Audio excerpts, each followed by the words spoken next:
Olá, alunos da segunda série, tudo bem com vocês? Espero que estejam todos muito bem, estudando bastante. Eu sou a professora Renata da disciplina de Matemática e nesta aula nós vamos falar sobre circunferência trigonométrica. Então vamos começar olhando os elementos da circunferência e calculando aí o arco da circunferência e também a área de um círculo.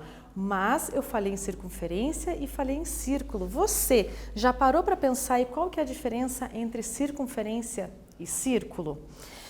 O que será que define uma circunferência trigonométrica? Por que ela tem este nome? Então vamos começar aqui visualizando a circunferência e o círculo. Aqui na figura da esquerda eu tenho uma circunferência, somente a região linear aí desse formato circular.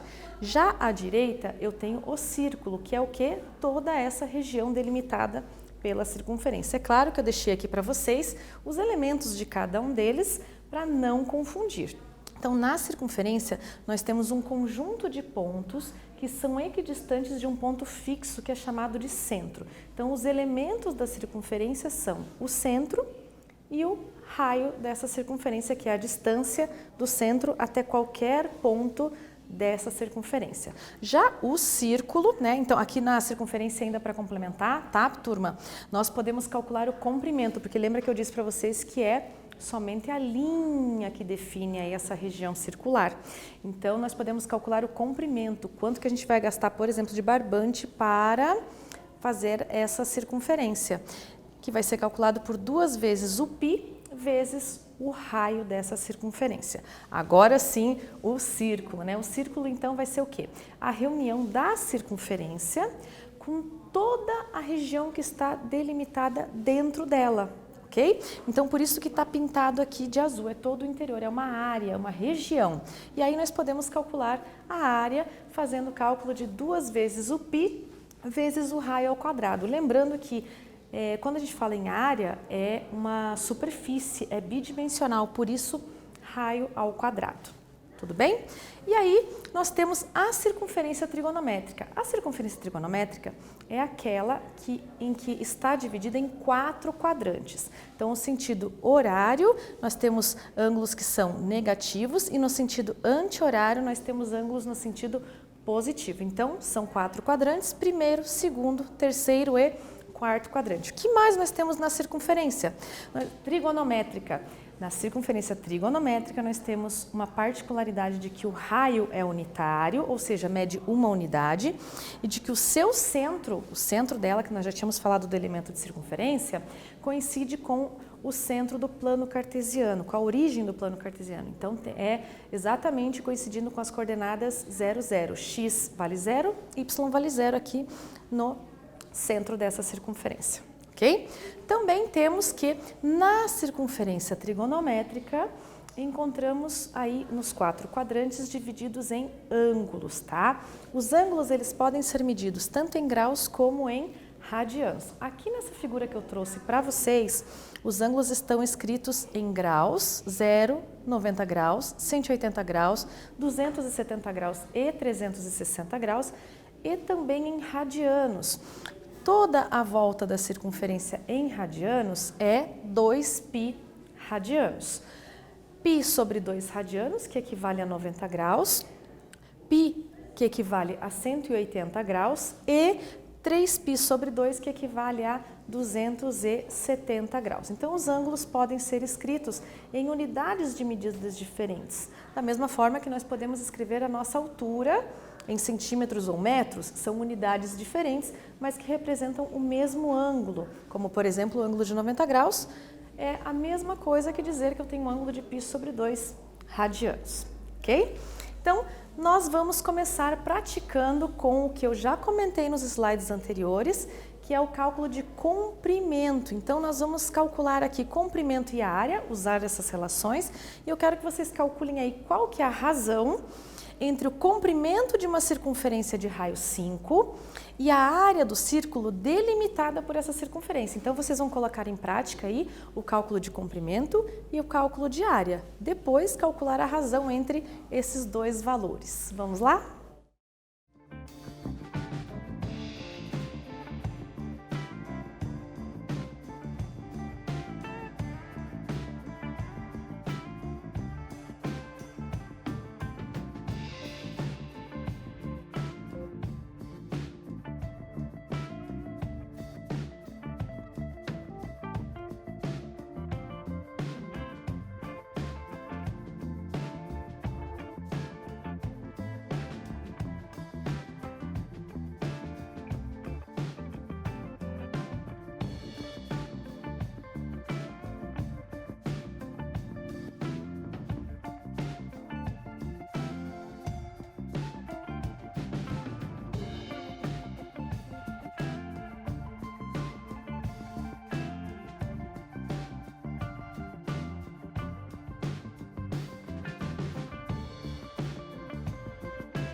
Vamos lá então, pessoal? Primeiro cálculo aqui, nós vamos calcular o comprimento, já que é a razão entre o comprimento e a área. Comprimento é comprimento de circunferência. Então, vou usar comprimento igual a 2 vezes o π vezes o raio. Quando eu falo em comprimento, o π vale 3,14. Estou falando de uma medida linear. Tá? O π é um número irracional e aproximadamente mede 3,14. Então, eu substituí os valores do π e o valor do raio e fiz as multiplicações de 2 vezes 3,14 vezes 5. O comprimento dessa circunferência é 31,4. Vamos calcular agora a área deste círculo, que é delimitado por essa circunferência. Então, quando eu for calcular a área, eu vou fazer 2 vezes o π vezes o raio ao quadrado. Opa, 2 vezes não, πr ao quadrado, esquece o 2, πr ao quadrado. Então aqui o π continua sendo 3,14, porque é uma medida linear, o r é 5 ao quadrado. Então a gente faz 5 ao quadrado, que é 25, e multiplica pelo 3,14. Eu tenho aqui que a área é 78,5. Deixei no cantinho ali a cola, né, de quanto que é o comprimento, porque senão a gente não ia lembrar, 31,4. E agora eu vou calcular a razão entre eles, a razão entre comprimento e área. A área aqui, gente, está escrita com a letra S, porque se refere à superfície, tá? Por isso que é a letra S. Então, comprimento dividido pela área é a razão. A razão é uma divisão, tá?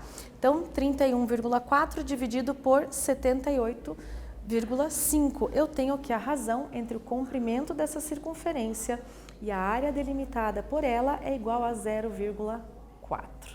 Tudo bem?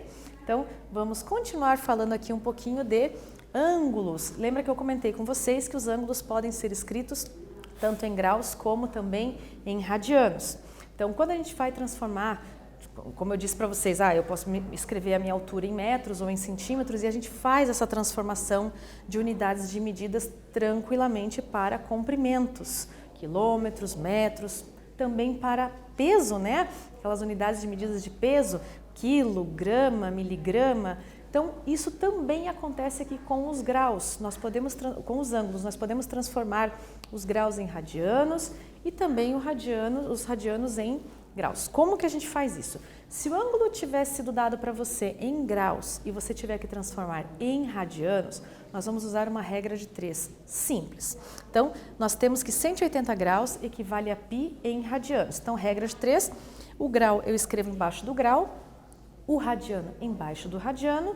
Na primeira linha, eu coloco a informação de que eu tenho certeza que é verdadeira, que neste caso 180 graus equivale a π radianos. E na segunda linha eu coloco o que é que eu quero calcular. Então aqui o ângulo que será dado em graus, foi dado para você em graus, será x radianos. Você vai conseguir calcular ele aí em radianos. Lembre-se que para calcular com a regra de 3, nós multiplicamos aqui cruzado e vamos isolar o x. Se você quiser transformar o ângulo que está dado em radianos para graus, é bem simples. Basta você substituir o π por 180, tá? Então, se o ângulo foi dado lá em radianos, provavelmente vai aparecer a unidade π. Neste caso, o π vale 180. Por quê? Professora, você acabou de falar no exercício anterior que o π é 3,14. Sim, ele é 3,14 quando estamos falando de uma medida linear. Aqui eu estou falando de ângulos, unidades de medidas de ângulos. Neste caso, o π vale 180 graus. Anota isso aí no seu caderno e faça um asterisco para você não se confundir, tá bom? Então, você substitui o π por 180 e consegue fazer essa transformação de radiano para grau. Então, aqui, quando nós temos a nossa circunferência trigonométrica, além de poder fazer essa transformação de ângulos, de graus para radianos, de radianos para graus, que é só unidade de medida, eu posso fazer a redução de ângulos que não estão no primeiro quadrante, ou seja, podem estar no segundo, terceiro ou quarto, redução ao primeiro quadrante. Por que eu faço isso? Porque lá, quando a gente estuda relações trigonométricas, nós encontramos os valores para essas relações para ângulos que vão de 0 a 90 graus, na verdade 89, né? Na nossa tabela de valores nós temos ali de 1 até 89, porque o 0 está sobre o eixo x e o 90 está sobre o eixo y. Então, o que acontece? Se o ângulo estiver no segundo quadrante, ou no terceiro, ou no quarto, eu devo fazer essa redução ao primeiro quadrante para encontrar o valor dessas relações para esses ângulos. Então, se ele estiver no segundo quadrante, eu vou fazer a diferença desse ângulo com o 180. No terceiro quadrante também, quanto que ele passou aqui do 180. Então, do segundo e terceiro quadrante, eu vou comparar os ângulos com o ângulo de 180. Ou quanto falta, ou quanto passou. Se o ângulo estiver no quarto quadrante, eu vou fazer essa diferença do ângulo com o ângulo de 360 graus, ou seja, quanto que falta para chegar no 360 graus, tá? Então, não se esqueçam de sempre estar comparando o ângulo que você tem que não esteja no primeiro quadrante com os ângulos que estão no eixo X. Então, aqui no segundo e terceiro quadrante é o ângulo de 180 graus, no quarto quadrante é o ângulo de 360 graus. Tudo bem? Então, vamos praticar mais um pouquinho aí para aplicar o que eu acabei de falar para vocês. Vamos reduzir ao primeiro quadrante, né, um ângulo, um arco que mede 7.344 graus. Aí você vai obter um arco. Eu quero esse arco em radianos. Então, você vai usar a redução ao primeiro quadrante e também vai usar a transformação de unidades de medidas. Vamos aplicar tudo que eu acabei de contar para vocês.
Vamos lá então, pessoal, aqui, primeiro passo é calcular a menor determinação desse ângulo de 7.344, porque nós percebemos que ele dá mais de uma volta na circunferência trigonométrica. Então, nós temos que ele dá 20 voltas, não é só mais de uma, é 20.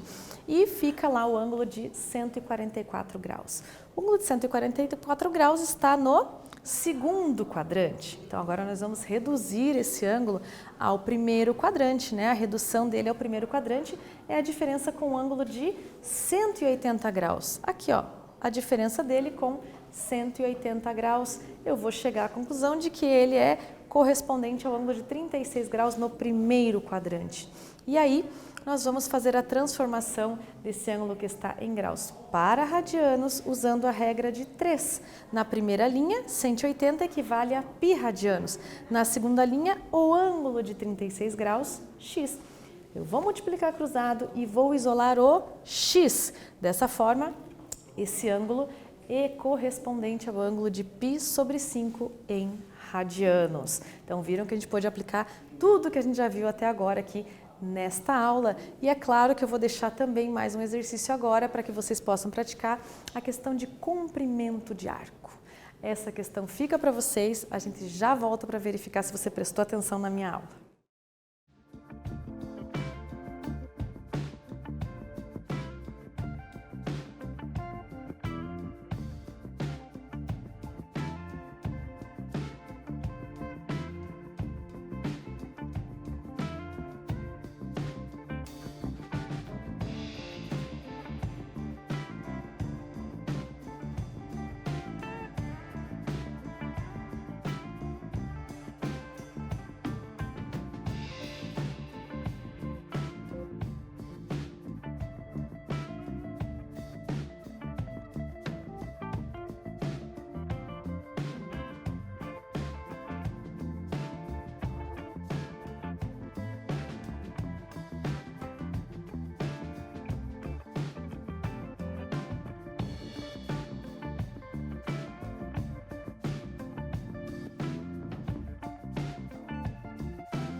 Vamos lá então, pessoal, aqui nós vamos calcular o comprimento do arco, que o ângulo é 30 graus. O que a gente sabe? Nós sabemos que o comprimento é dado por 2 vezes π vezes o raio, quando o ângulo é de 360 graus. Mas nós temos que calcular agora para um ângulo de 30 graus, sabendo que o raio dessa circunferência é de 2 centímetros. Então, nós vamos aplicar uma regra de 3. Sempre que isso acontece, aplica a regra de 3 para 360 graus, a circunferência toda. O comprimento é 2 vezes π vezes o raio. E para um arco de 30 graus, qual será esse comprimento? Então, nós substituímos os valores que nós temos de raio valendo 2, π valendo 3,14, porque estou falando em comprimento, e vou isolar o x. Dessa forma, eu chego de que o comprimento desse arco de 30 graus, numa circunferência com 2 centímetros de raio, é igual a 1,05 centímetros. Aproximadamente, porque o valor de π é um número irracional, então é uma dízima não periódica e infinita, ok? Então esse símbolo aqui significa aproximadamente. Eu espero que todos vocês tenham acertado aí. Hoje nós falamos sobre a circunferência trigonométrica, vimos seus elementos, vimos as diferenças de círculo e circunferência. Nós nos vemos na próxima aula. Fiquem bem!